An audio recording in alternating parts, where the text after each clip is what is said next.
और अपने परिवार को, माता पिता को त्याग दिया, छोड़ दिया और सीधे बैराग धारण करके जंगल की ओर निकल पड़ी भजन के लिए। ऐसे श्री सुखदेव जी महाराज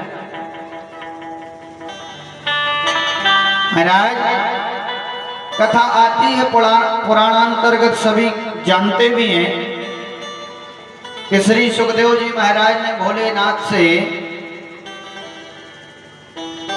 चोरी से कथा को श्रवण किया था, जिसका प्रभाव है कि उस कथा के श्रवण करते ही आज परमहंसाचार्य जी बने हैं। महाराज आज ऋषियों ने सूत जी से 6 प्रश्न किए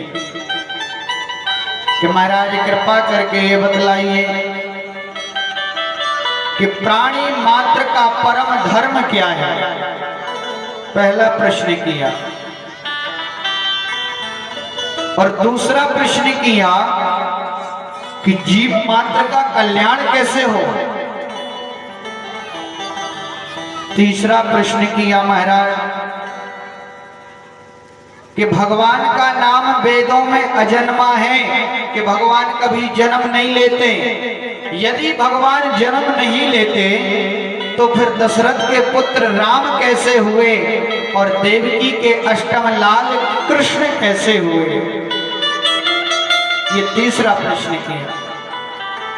चौथा प्रश्न किया महाराज भगवान के कितने अवतार हुए, कब कब हुए, कैसे हुए, जरा मुझे सविस्तार से बताइए। पांचवा प्रश्न किया कि वेद कितने हैं, वेद कितने हैं और वेदों का सार सर्वस्व क्या है। ये पांचवा प्रश्न। छठवां प्रश्न किया महाराज कि जब भगवान इस धराधाम से अपनी लीला करके चले गए थे तो फिर धर्म ने किसकी शरणागति ली, धर्म किसकी शरण में गया। धर्मः कम शरणं गतः, धर्म ने किसकी शरण ली। ये 6 प्रश्न ऋषियों ने किए और इन्हीं 6 प्रश्नों में संपूर्ण भागवत के रूप में उत्तर लिखा है। महाराज श्री सुखदेव जी महाराज जन्म लेते ही घर को त्याग करके निकल गए और जैसे ही निकले तो कंदराव में जाकर के भगवान की तपस्या करने लगे। लेकिन इधर व्यास जी ने दृष्टिपात करके देखा कि आने वाला युग जो है बड़ा ही खतरनाक है और आने वाले युग में, इस कलयुग में जो मनुष्य जन्मेंगे उनको वेदों की भाषा समझ में नहीं आने वाली और वेद बड़े कठिन हैं। तो व्यास जी ने उसी वेद को और सरल भाषा करने के लिए एक वेद के 4 खंड कर दिए। वेद एक था,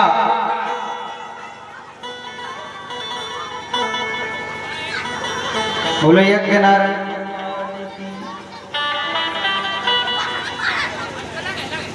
बोलो भक्त वत्सल भगवान की। श्रीमन्नारायण में महाराज इन्हीं सुखदेव जी ने राजा परीक्षित को माध्यम बनाया और इस कथा का प्रचार परीक्षित के माध्यम से सारे संसार में। आज ऋषियों ने प्रश्न कर दिया महाराज ये परीक्षित कौन थे और परीक्षित को ही आखिर सुखदेव जी ने माध्यम क्यों बनाया, क्या मैं जान सकता हूं ये परीक्षित हैं कौन, किसके वंशज हैं। तो यहां से महाराज श्री सुखदेव जी सूत जी ऋषियों को महाराज पांडव का पावन चरित्र श्रवण कराना प्रारंभ करते हैं। राजन, सूत जी कहते हैं ऋषियों, ये उस समय की बात है,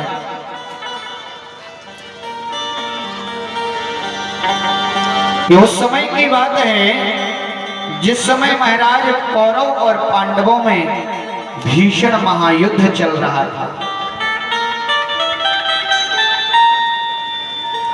के यदा मृधे कौरव संजयाना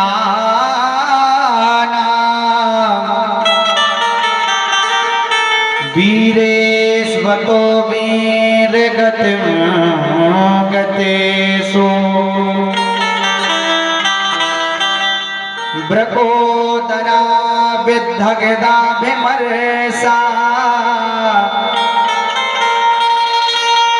भगिनोरुदण्डे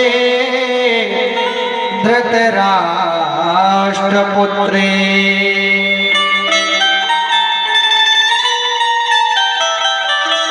ये उस समय की बात है महाराज, जिस समय कौरव और पांडवों में भीषण महासंग्राम चल रहा था, महायुद्ध चल रहा था। और उस महायुद्ध के चलते समय जब महाराज विभीषण ने, भीम ने अपनी बलिष्ठ गदा से दुर्योधन की जंघाओं को तोड़ डाला और महाराज दुर्योधन की जंघाओं को तोड़ करके जब रण में धराशायी कर दिया, तो आज दुर्योधन रण में पड़ा हुआ चारों ओर देखता है। जिसके पास 100 बड़े बड़े बलशाली भाई थे, जिसके पास एक से एक बड़े बड़े योद्धा थे, कर्ण, कृपाचार्य, भीष्म पितामह, द्रोणाचार्य, इतने बड़े बड़े योद्धा होने के बावजूद भी आज देखो महाराज ऐसी दशा है कि अकेला रण में पड़ा है, चारों ओर अपनी रक्षा के लिए देखता है पर कोई नजर नहीं आता।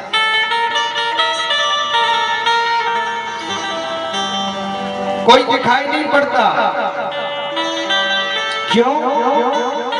क्योंकि महाराज ये अहंकार और अभिमान दुर्योधन को खा गया। दुर्योधन को अभिमान था अपने बल और अपने पराक्रम और अपने भाइयों का, और जिसने जीवन में अभिमान और अहंकार किया है उसकी दशा ऐसे ही दुष्ट दुर्योधन की तरह हुई। लिखा भी है कि अहंकार में 3 गए, अरे धन वैभव और बस,